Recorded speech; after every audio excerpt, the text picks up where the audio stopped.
Welcome to the Global Medical Device Podcast, where today's brightest minds in the medical device industry go to get their most useful and actionable insider knowledge direct from some of the world's leading medical device experts and companies.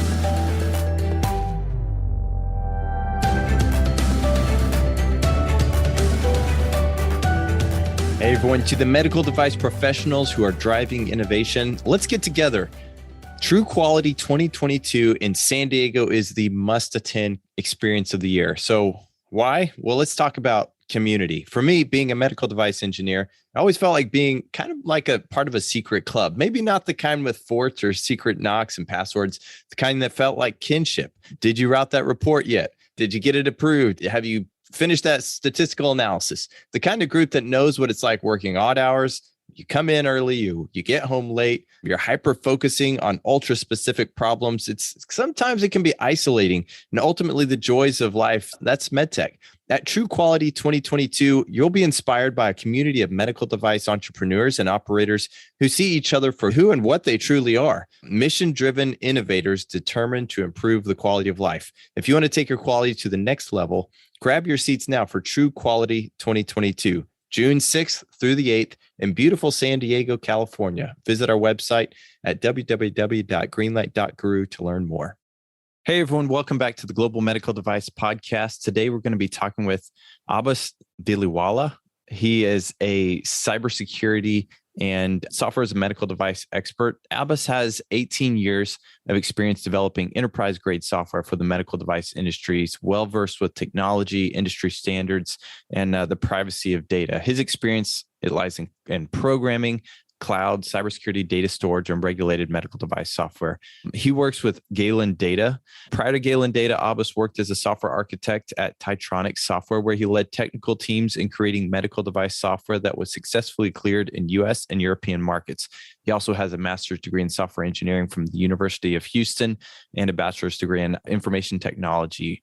All that said, the thing that we want to talk about today is usability and cybersecurity and kind of the intersection of those two, usability and software as a medical device. It's an interesting topic. It's one that we don't hit on very often, so I hope this is of benefit to you all. Hope you enjoyed the episode. Hey, everyone. Welcome back. It's good to be with you today. We're talking today about security and usability of medical devices, software as a medical device. Today with us to talk about this subject is Abbas Dhilawala. Hopefully I got that right. You got it right. All right. Last time I did an episode, I mispronounced my own name. So, we'll see how this goes. But it's good to be with you today. Let me start with a question. Balancing security and usability in medical device, kind of the proposed topic of the discussion today. There has been a lot of discussion about security, cybersecurity. How does that play in, or how is that even a balance with usability? Can you explain that a little bit? Sure. So from my position as a chief technology officer, I'm into product development, right? So I need to develop products that people will use. Obviously in healthcare, cybersecurity and cybersecurity in general, but specifically healthcare, huge focus. And so we have to kind of be aware of it, address all the issues that come up with. The FDA has come up with, recently even newer version of its FDA guidance, and a lot of information, a lot of things. So we have to do all that stuff, right? It's important to do cybersecurity.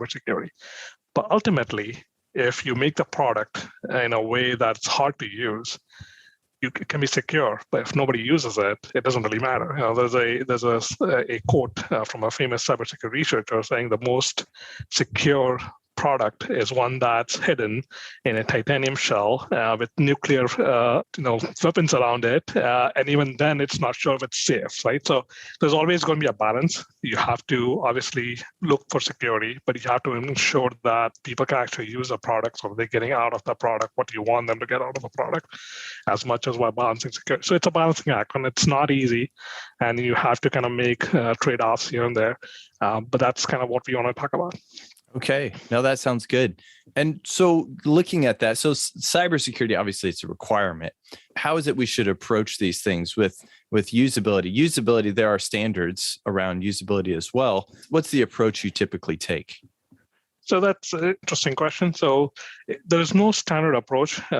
Unfortunately, while there is standards for human factor testing, right? So we have kind of coalesced around a couple of different standards, and the FDA has kind of said, okay, these are good standards. there's no such thing around cybersecurity alone. I mean, there's lots of standards, just no harmonization. And then there's no harmonization around addressing usability and addressing cybersecurity. So that's a big gap, which means that there is still a evolving field of how to do that. But what we try to do essentially is, try to get the user feedback as soon as possible, right? And then basically say, okay, what can we do while still being secure? Like what kind of innovation we need, what kind of technologies we need to develop or deploy to make this something that the user can still work. Given that there's different kinds of users within the healthcare spectrum, right? So you have the hospital staff, for example, people that are trained or can be trained more easily, but also people who are more in stress than the nurses of the hospital, the doctors. So you account for that you can train them on a certain way, but you also account for that maybe there's just too much stress and there's an emergency room and the doctor needs to know what medication I cannot give to this patient. I need to log into the EHR to get that. And I have 7 different passwords I need to try before getting in. That doesn't work, right? But you can train them. Then there's this spectrum of the kind of patients, which they're on the gamut from somebody who's very good at technology to someone who just hates technology. And you got to figure out a solution that, while still secure, how do you make this stuff to work? So a lot of user research is what can we do and kind of figure out where to target. If you're targeting an older population versus targeting a newer population, not saying the older population is like aware, but there's a different way they work and a different kind of acceptable things that you may be able to do there versus a different place. Trust. So again, you're targeting a different kind of community that is more trusting of technologies versus less trusting of technologies. So you got to figure all that out as part of your user research, so you know which technologies from a security point of view you can deploy that addresses. But then again, just like any human factors, you got to test, and whatever you pick may not be the right solution. And there's always, and the nice thing about software is the iterations are relatively easier comparatively than a hardware solution. So you have that ability to kind of iterate over more times. But ultimately, it's first recognizing that you have to kind of keep, when you bring on security consultants and they say you got to do all this stuff, you always have to take a step back. Okay, but how does a patient interact with the system? How does a healthcare worker interact with the system? How does your own staff interact with the system? And what can you do to minimize stress? Because healthcare is already a stressful environment. How can you minimize the stress while still providing the same level of security? Wow, that's a really good answer. So really, there's a lot of things to think about. Sounds like we need to think about who's going to be interacting with it, what's the intended use, what's the level of security required, lots of those things working together in tandem. When you deal with companies who are working on this and working towards a solution, both a secure solution that's also usable, user-friendly, what are some things that you typically see, maybe some pitfalls that are common that people kind of get trapped up in? Yeah, so I mean, the fundamental layer of kind of security is to know who the user is, right? So we talked about that sort of technologies as a user management or account provisioning or identity and access management as a general group. So that's generally where a lot of these things happen, because a lot of stuff you can do behind the scenes that doesn't interact with the user. Like you can encrypt your data, right? You can encrypt and at rest, you can transition, the user doesn't care. They don't know, they don't interact. But when the user has to start providing information, that's generally around the identity management, right? Who am I and how do I prove I'm the right person, right? And so typical things you do is, a username password, right? You use that everywhere. So that's simple, except we tell people, hey, use a unique password that's 20 characters long and something you'll never use somewhere else, but yet you remember it every day. It's like, okay, good from a security perspective, but how does that really work? I mean, realistically, they do that? Probably not. They'll probably use it over and over again, or they'll write it down and put it somewhere digitally that is unsecure. So things like that. How do you kind of take the user's aspect and says, okay, yes, it improves my security to some degree by having a complex password and making it so unique that it's only available to the service.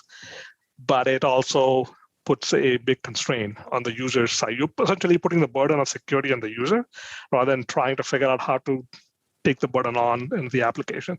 So then you say, okay, what can I do? I still need security. I still need to know who the user is, and I want that user to want that access not to be spoofed, right? I don't want someone else basically coming in and as that user, because that is a privileged user. So again, you can start classifying different users. You can say, okay, these are my regular users. They don't have a whole lot of privilege in the system, like my patients. They only see their data. These are my administrators that can do a lot of damage, right? So can I deploy different things for different kinds of user types? Can I make the administrator go through a more rigorous proving point because their damage is much higher? And here I can figure out a different way of interacting. Can I start using things like, can I use their other credentials? Like, can I do single sign-on, right? Can I start using their Google or their Facebook or things that they already use, their credentials, and start deploying my own conditioning system? How can I do that? What are the risks there? So again, it all comes back to risk management, like anything in healthcare or anything in medical device. Start with the risk and kind of figure out where the risks are, but think about it instead of just saying, okay, everybody needs a username and password. Can I have different layers of that? And depending on the kind of the harm done, can I deploy different solutions that are more user-friendly to some of the group at least? That makes sense. Yeah, I was flying recently and they let me do a trial run of the clear eyes thing where they looked at my eyes, the biometric. And I'm going to lead into that in a minute to ask about potential future, technology that's out there. But I also thought immediately, what about the fingerprint scanner on your MacBook? But I also got to thinking, okay, well, if the intended use is a surgeon, he has to take his gloves off, then you have an issue there. So it kind of goes back to, like you were saying earlier, you have to go back to the user study and see how are they going to use it in the field? How is it going to be used on the ground? That makes a lot of sense. But what do you see as far as cutting edge technology or new? You work with a lot of companies. What are you seeing right now? So biometrics is absolutely something that will help. The problem is either the technology is not as secure currently, or there's just too much burden to be put to get it working consistently. So again, on my phone, we have the fingerprint scanning, we have the face scanning, the Face ID and stuff, and there was an iris scan. I think Samsung had it delivered a few years ago. It never really worked. Yeah. But it's getting better, right? So the fingerprint scanning that was 10 years ago wasn't very good and wasn't very secure. Today, it's much secure, much more reliable. You still have a backup plan though, because I can get a cut, or my fingers can burn, or I may be wearing I may be wearing gloves or something else, things like that. So you still need a backup. So I think we will see more and more biometrics being deployed. But you still always have to, from a security perspective, what is the weakest point? So if you still require them to fall back on a password or a code, and that code is no good, or the password mechanism is no good, you still have the same vulnerability, right? Hey, somebody can get in. So you just have to, unless we can come up with a much better solution in terms of biometrics, I think we'll still have that discussion around. As far as biometrics is concerned, I think there's few different things. There's a palm scanner now that people are experimenting with, which looks at your blood flow. So I'm not quite sure how that works, but there's some unique pattern in how your blood flows in your veins, and you can come up with a signature that it's still cutting edge. It's still it's the thing that it's useful. It's touchless. And it can go through anything you wear. So if you're wearing a glove, because it uses an IR signal, and you don't have to touch it. So that was good for in the COVID situation where people, they want to touch things. So it could go through a glove, you say? Through a glove, because it uses an IR to scan your blood. So it's useful in healthcare because as a surgeon, I can use that. I don't have to take out stuff. I don't have to touch anything because I'm in a sterile field. So it's something that may be useful, but again, it's a very early technology. Still a lot of research needed, and still reliable components that need to be made that can do that. So those kind of things. But yeah, biometrics is a good example. So is, in the other side of things where you have administrators that, again, have a high privilege kind of access to the system. They can do a lot of damage. Yeah, you can put a lot more burden, right? For example, you can mandate that they use a two-factor authentication system. So not only they use username and password, but they have to put this code or plug in some key or a card, scan a card or something that makes it a little easier. But you don't want that do that for the patients or the healthcare providers every day, because again, if I have a card but I can't touch things, so then you make that a process that's hard to come up with. That makes a lot of sense. The thing that I guess if we go back to cybersecurity and the secure aspect of it, you kind of mentioned a little bit of a balance in the beginning, or I guess in the title of our potential discussion here, being a balance. When you're thinking about usability, how do you know if you've gone too far in the balance and maybe you're sacrificing cyber or security for the sake of usability, or how do you detect that? So yes, that's a good question. So that can happen. You can get a patient advocate that says no passwords, or or 4-digit password, right? That is 1, 2, 3, 4, but or hard coded no passwords or only passwords, things like that. You can definitely go that route. So I think it's still just like we do with other risk management. You generally have on your team a kind of a cross-functional team that is both from a security minded people, from a patient or from a usability mind of people.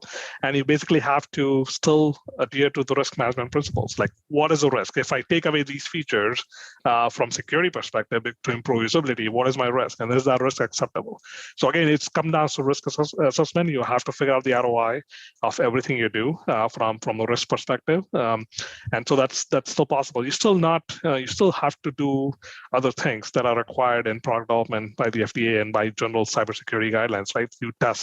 You do a lot of testing, you do vulnerability testing, pen testing, those kind of things, and you just those things will come up. Like, hey, I can easily get your passwords in, or I can do this stuff, and then you have to go back and address like, how do I keep that secure while I address some of the usability aspects. So it's not like you're just taking the usability side of things and we'll just deal with cybersecurity. I think it's a balance, and you have to constantly work on it. It's not a one-time thing, because as vulnerability changes, cybersecurity is unfortunately it's a thing that's it's a cultural shift in medical devices, because in devices we're used to this long product development cycles, and things don't change that much or that fast.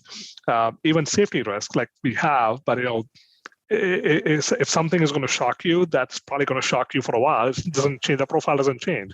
Yeah. But a cybersecurity risk is evolving every day, which means you have to make that determination pretty much constantly, and you have to constantly evaluate and figure out, okay, did I go too far in one way or the other, and how can I calibrate that aspect of it, right? So, and that's part. And I think from a lot of what you can do from a usability. So usability doesn't also mean that you have to make it easy to use. It also makes it so that people perceive this as useful, right? So if you explain that this is why you're doing things in a way that's digestible by your stakeholders, I think it's that changes the perceivability, right? So for my bank, for example, for me, my bank, if it doesn't ask for a two-factor, I perceive that as a problem.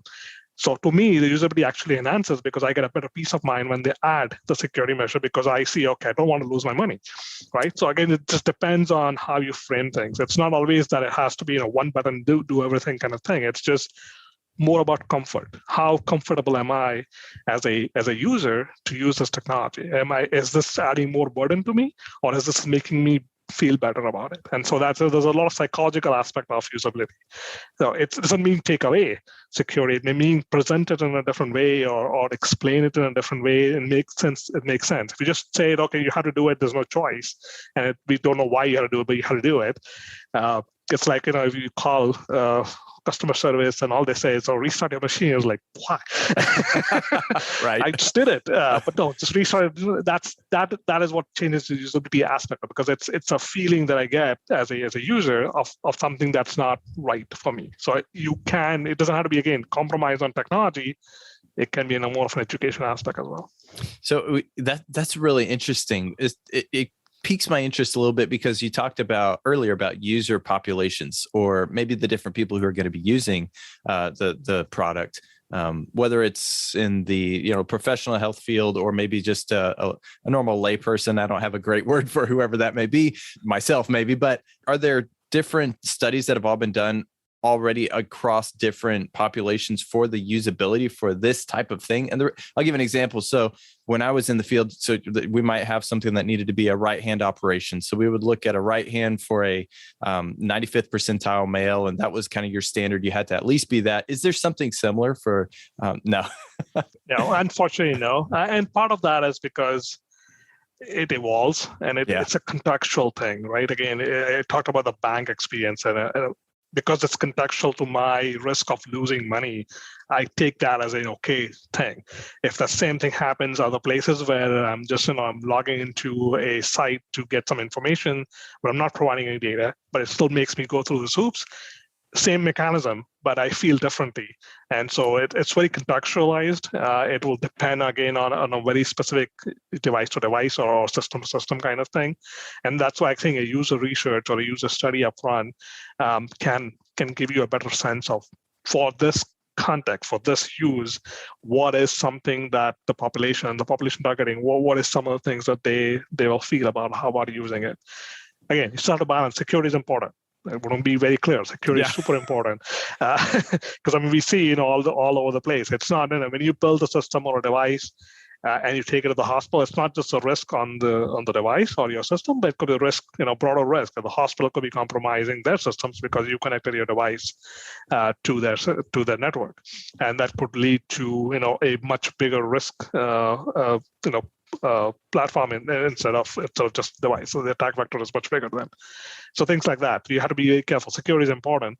The question is, though, there's been a push now is to make everything secure. And it's like, okay, yes, great, but let's just take it back and make sure we do it in a way that we're not putting a lot of burden on people who are already burdened with the healthcare system. Yeah, that makes sense. You also have your usability in certain aspects of your device. My mind goes to like the SBOM. We think, okay, we got a requirement, we got to do an SBOM, but think with the end use in mind. If that hospital has to metabolize that information to search for potential other vulnerabilities, then it needs to be, something they can digest. So there's a user aspect even of that. But that gets a little bit away, I guess, from that's just a part. But yeah, thoughts, I don't know. No, that's true. And then the SBOM is something that, now at least in this draft guidance, they've asked for explicitly. And it's good. It's a good thing because, we always talk about supply chain, but we never talk about supply chain risk. There's supply chain risk in terms of manufacturing, in terms of quality, but now we have to talk about, from a software perspective, supply chain risk in terms of cybersecurity. So it's a good thing. There's several standards now and several tooling that comes with those standards that help to kind of digest some of that stuff. Internally we use an SBOM, and we use a system called Cyclone DX, or a format called Cyclone DX. And there's tooling that we use, because same problem was, I don't want my engineers having to go through a 700-page JSON to figure out what's going on. You need tooling, but having standards is a nice thing, because then you can develop toolings around that. And the tooling, we use, and it tells us all the vulnerabilities out there without having to go and find each one. It just tabulates all that for us.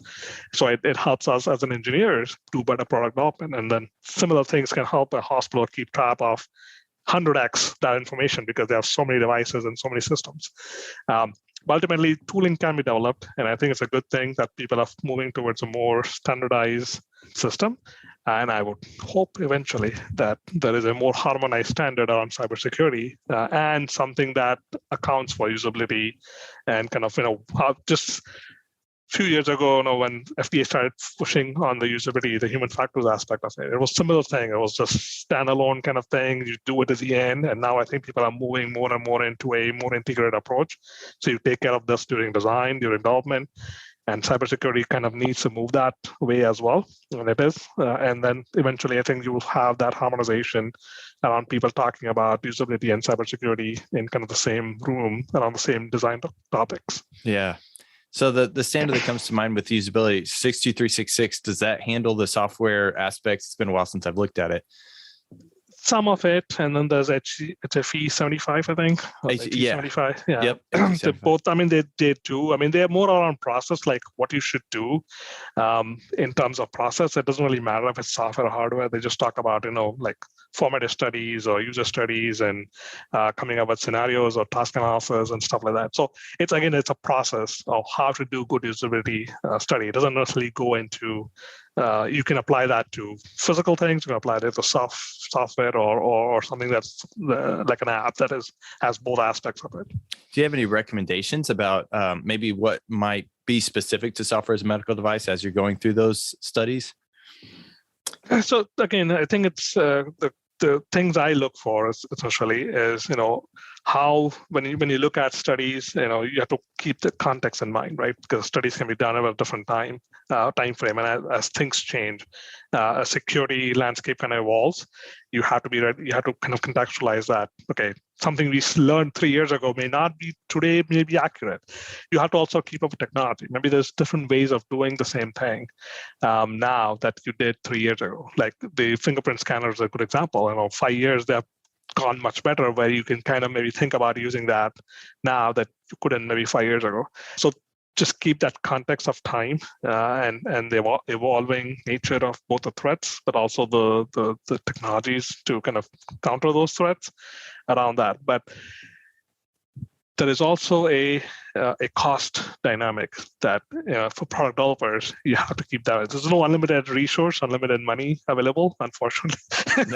So you still have to get to market a product that's usable. So again, it's a triangle. How do you balance risks with usability, but in a way that you can actually take to market and be profitable? So it's hard to give a specific tip, but it's essentially around just trying to balance out different technologies. But look at things from an identity access management, asset management, like SBOM, for example, from the hospital side of things. How do you do your vulnerability management? How does that impact your design decisions that you made from usability perspective? So a constant analysis of what are the vulnerabilities out there, and if me using my iris scan and the component I use is going to be affected, can I swap out the component, or do I need to now create an alternative way to use my system? So things like that, and how things can I update remotely, things I have to build into the hardware, because hardware is hard to change, right? So I can change my algorithms, I can put a new firmware that does different things, but I can't change. If I have an iris scanner built in, I have an iris scanner built in. I can't do anything about it. Things like that. So just how do you address the ability to patch in future when your design decisions you made from a usability aspect of it now create more security risk than you did when you actually designed the system? Yeah. Those are kind of things to keep in mind. I love what you said earlier too about reframing, because that was a great point with the bank. I'm the same way. If you didn't ask me certain things, like, well, have you seen companies kind of leverage that to have a more robust system, but still overcome maybe some of the usability issues that system might impose? So I know a few companies that have tried, and I say tried because I don't think there's any whole lot of success stories, especially around the hospital. Yeah, because I've still seen the same complaints. It's like, oh, why do we need to? And we actually had a doctor who's an entrepreneur, who's a customer of ours, and he was very critical of our security measures because, like, I don't want to do this and that. And we had to sit down and explain, look, here's why we do it, and here's why you should leverage those things in your system. And as we started reframing, it kind of, he started understanding, but he's still a surgeon, and he sees this issue in daily life. He's trying to help the patient. That's the only thing matters to him, is how do I help the patient? And technology comes in his way rather than assisting him.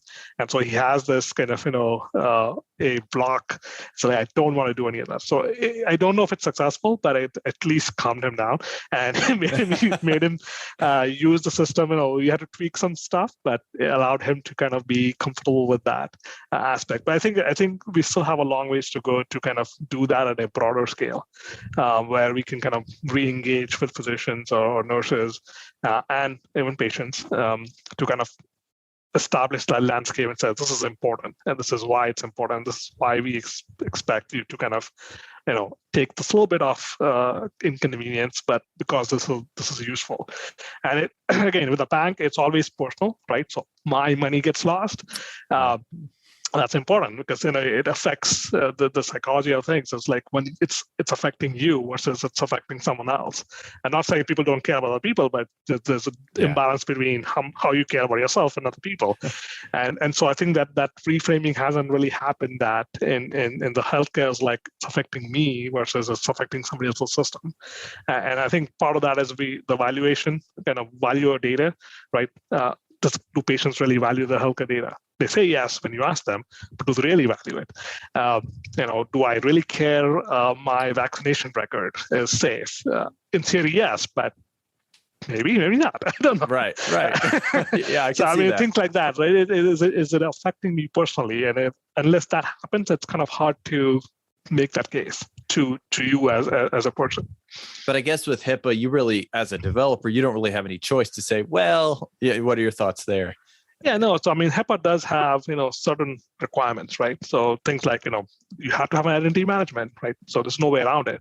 But HIPAA is also very general and in many cases, and you can use many different things to kind of satisfy those requirements. So like you can do identity management differently. As you said, we talked about there's even ways to do passwordless systems if you have a phone. Technically works with HIPAA because it has identity and has ways to identify a single person, things like that. It works even with CFR 11 digital signatures and stuff. So those guidelines or those regulations are pretty broad, and they allow different technologies to survive. So you still have the menu of choices to implement while still complying with HIPAA. Okay, cool. So I'm going to switch topics just a little bit. So we have True Quality coming up in 3 weeks. I guess you'll be there, I assume. Yes, I'll be there. I'm super excited to meet you in person. And for those of you who are listening right now, who aren't with, obviously not with us right now, but hopefully you're listening to this prior to the event and are able to come and get to hear Abbas. You agreed to speak there, and I don't have the topic in front of me that you're going to be speaking on. Why did you agree to speak, if you don't mind me asking? So one is, we've known Greenlight since like 5 years now. So in fact, a short story, when we started our company, the first thing we said, okay, how do we get our name out, right? We're a software company that's doing a software product in healthcare. And what do? We have no idea. We're the first time entrepreneurs, and we came from a healthcare background and did medical device software for years, but we never ran a company. We never did any other stuff. And we looked around, and I saw Greenlight Guru everywhere. Like no matter what I search around healthcare, I see Greenlight Guru. So like obviously they've done good at marketing. So we find Nick's phone number, and we give him a very cold call, and he picks up and he talks to us for an hour. And he tells us everything they did, everything Greenlight did to essentially when Greenlight was on a similar stage. And we've been friends since, and it was very useful. And we talk, and we've been working with Greenlight. So that was one aspect of it. But also other part, we've done webinars with Greenlight. We've done other like I haven't done a podcast, but I think a couple of my co-founders have done podcasts. And we always find that to be very useful from a content point of view, like discussions, important discussion, but also other Greenlight Guru podcasts that you have. I've listened to several of John's stuff. I think he interviewed our CEO last year, I believe, and things like other things like that, and always very informative. Even for me, that I've been in the healthcare industry for almost 17 years now, I still find them to be super informative. And so that's the real aspect of it. Is like I like the format. I like the fact the quality that you guys put into these events. And we just have a good relationship with Greenlight, and it's always been a very good. So that's all that added up to me agreeing to kind of come there and to our company to be there as well. Yeah, well, that's great. Well, I can't wait to hear your talk. I mean, I'm sure it's going to be great. I love the combination of usability and cybersecurity, because we have been focusing a lot on cybersecurity, which, rightfully so. But we can't take our eyes off the prize, what the intended use, the quality of patient, the improvement to the quality of life to the end user. So any other thoughts or things you'd like we covered a lot of ground, but I don't know what I don't know. So what other things am I missing? I think we covered pretty much everything. I mean, I think ultimately, I think it's still an evolving thing, right? Yeah. So it's a lot to learn, a lot to fail at and learn and find good solutions. And it's something that will never end. Like even in 20 years, we'll be talking about it, because it's essentially a balance, and the balance has to be kept constantly. And there's always going to be imbalances in certain times, and you just have to keep working at it. But I think the point I was trying to make today with this talk, hopefully I made, is there's a lot of push on cybersecurity, as you said, rightfully so. But let's not, take away the convenience or the usability aspect completely out of the picture. So let's find a way to kind of balance and address both the usability and cybersecurity. And from that, some innovations will come, right? So we'll come up with new ways of doing things, or newer technologies can be improved upon or implemented. that will address that. But if you take away that problem, then there's nobody working on it. So let's keep focusing on, there's a problem of usability when you put too much cybersecurity controls around that, especially user-facing controls, and let's figure out a way to kind of have the best of both worlds. That's great. And you covered a lot of ground as far, like you said, there's lots of different ways to have that marriage of usability and cybersecurity. So I love all of the different tips you gave. It's great. I think this is going to be a very valuable session, especially at True Quality. If those of you listening are able to come, definitely drop in and say hi to Abbas. Tell him you know him personally now because you've met him on the podcast. So any last words before we kind of wrap this up? I think, yes, yeah, keep at it. yeah. Don't give up on cybersecurity. Don't give up on usability. Thank you all for listening. You've been listening to the Global Medical Device Podcast.